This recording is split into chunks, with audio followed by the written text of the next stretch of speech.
Ya, Anda kembali di Indonesia Business Forum. Nah, Bu Eni, ini kalau mau menggenjot produksi etanol, ini lahan kita cukup nggak? Atau mungkin kita akan deforestasi, itu yang dikhawatirkan oleh publik? Sebetulnya gini, bioetanol itu kita harapkan menjadi pemicu, malah justru mendongkrak hasil-hasil dari daerah.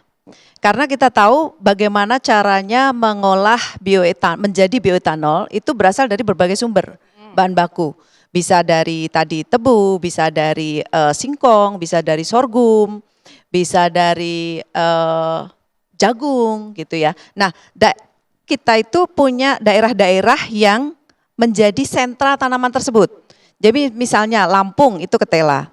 Lalu jagung bisa ada di Gorontalo, bisa ada di lain tempat ya. Lalu misalnya tebu di Jawa Timur gitu ya. Ataupun the next is sekarang sedang digalakkan di Papua itu. Dan ini bisa mendorong sentralisasi tersebut. Nah, yang kita gunakan juga bukan bahan baku yang untuk pangan, gitu. Jadi bioetanol begitu kita bicara cassava, kita menggunakan ketela yang pahit, gitu. Yang Jadi, tidak terpakai? Betul, yang tidak terpakai. Begitu kita bicara tebu, itu yang dipakai adalah ampasnya, molasesnya. Itulah yang dijadikan bahan baku bioetanol tadi. Jadi sebenarnya sampah ampasnya itu yang justru diubah ya? Betul. Yang dipakai jadi bahan. Betul, jagung juga tongkolnya. Pangan dong harusnya. Tidak.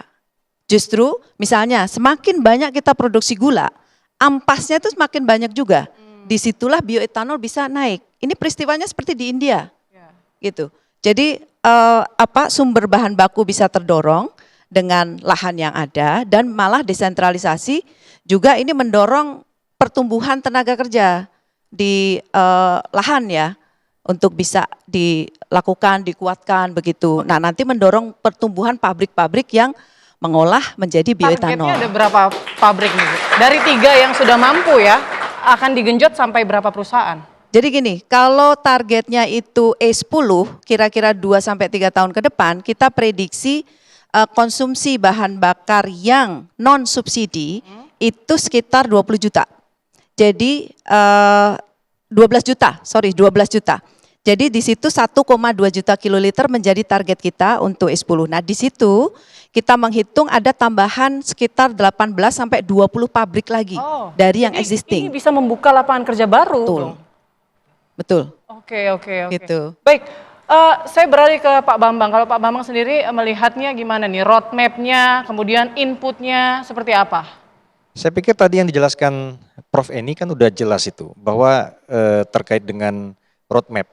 Pemerintah ini sudah punya rencana yang jelas, sudah dimulai dari 2008.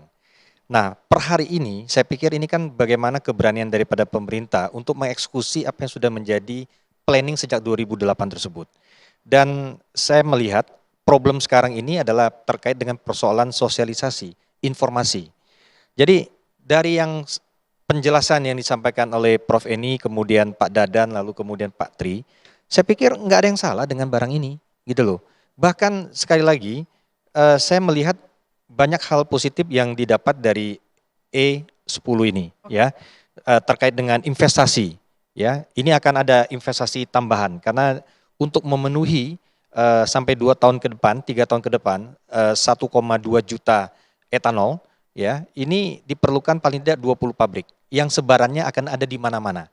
Kan begitu. Dengan latar belakang berbagai macam-macam.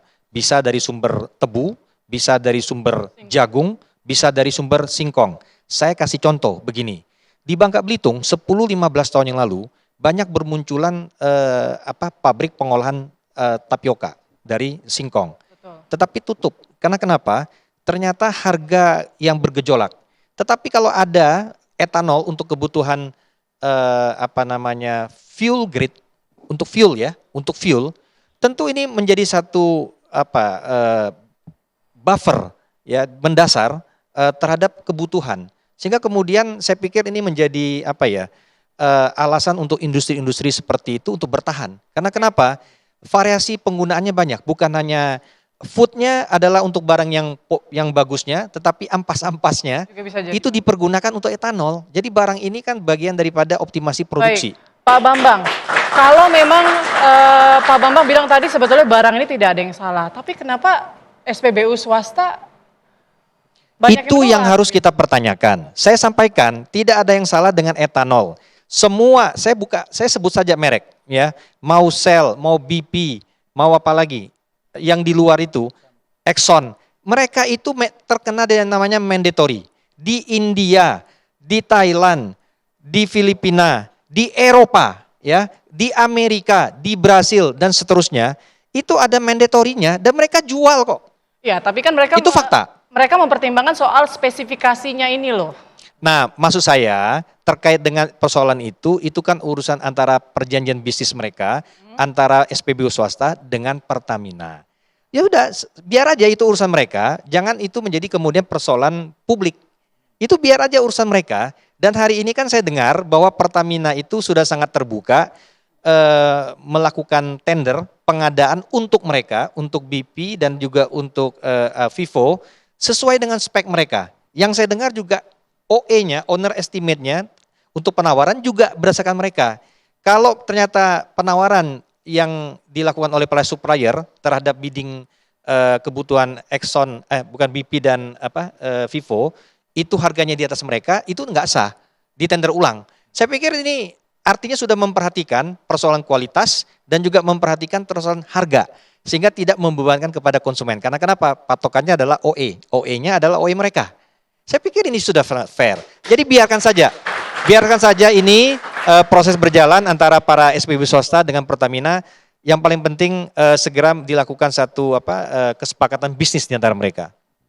Oke, nah kalau Pak Tri sendiri melihat ini gimana nih solusinya agar ketemu nih ya, jadi pihak swasta misalnya nggak sesuai dengan spesifikasi mereka, tapi sebetulnya tadi bahan ini nggak ada yang salah kalau kata Pak Bambang tadi ya. Nah ini gimana titik tengahnya supaya ketemu nih, akhirnya terpenuhi semuanya gitu. Sebetulnya nanti kalau E10 udah mandatori, mereka juga harus jual E10 kan Mbak. Jadi mestinya mereka mau nggak mau harus menerima itu. Masalahnya kan tentu kalau mereka kan ya bisnis. Cuma masalahnya satu, impor akan berkurang. Ya, nah itu betul. aja. Impor akan berkurang 10%. Ya. Jadi mereka di sini ini kan sebetulnya ya cari profit ya, cari untung. Bisa menjual makin banyak, untungnya makin banyak gitu kan.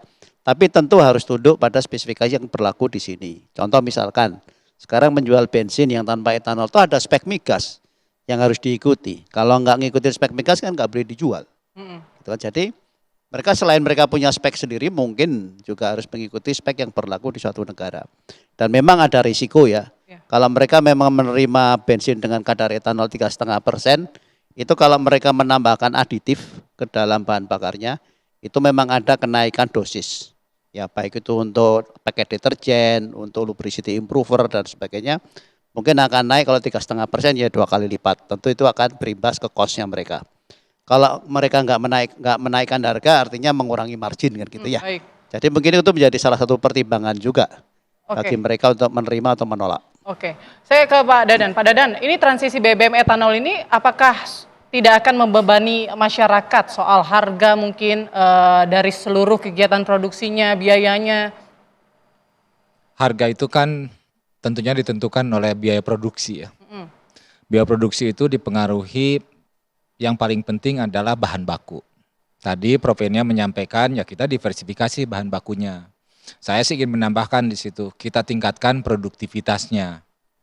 Sebagai contoh misalkan tebu di kita ini masih di angka 80 ton sampai 90 ton per hektar. Di luar ini sudah di Brazil itu 120, 130. Jadi kalau kita bisa menaikkan itu, kita bisa menurunkan biaya produksinya. Nah, yang kedua adalah tingkat bagaimana kita implementasinya kepada masyarakat. Apakah nanti misalkan akan masuk ke dalam komponen BBM yang tidak disubsidi di pemerintah. Ini kan dipilih-pilih nanti. Ini yang sekarang sedang dilakukan oleh Kementerian SDM, memastikan bahwa masyarakat itu tidak ada penambahan beban baru dari sisi BBM-nya nanti. Ini yang sedang dihitung. Saya sih melihat ini sebuah harapan baik buat Indonesia ya.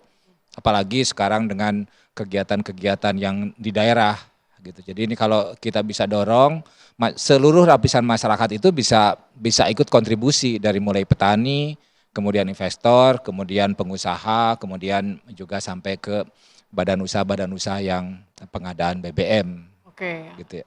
Oke, artinya ini juga harusnya tidak menjadi beban subsidi ya Bu Eni ya, untuk BBM nantinya begitu. Tapi nanti ya Bu Eni, nanti dijawabnya. Karena ini jadi pertanyaan publik juga, jangan-jangan ini jadi beban subsidi pemerintah nih terhadap BBM gitu ya. Tapi nanti usai jeda berikut kita akan kembali lagi, tetap bersama kami di Indonesia Business Forum.